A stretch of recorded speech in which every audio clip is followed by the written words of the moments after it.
ओ निबर बाबू द्या ना त्यांना चांगली द्या। जे आहे घोणस आहे, फार भयानक सर्प आहे, भयानक नाग आहे घोणस।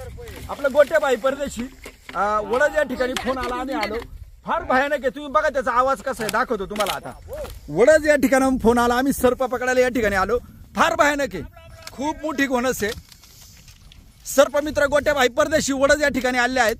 खरं तर ते नगरपालिकेला त्यांचा प्रचार चालू होता, त्यांच्या पत्नी रुपालीताई आकाश परदेशी या नगरपालिकेला प्रभाग क्रमांक 8 मधून उभे आहेत। हे सगळं प्रचार सोडून सुद्धा ते या ठिकाणी आले।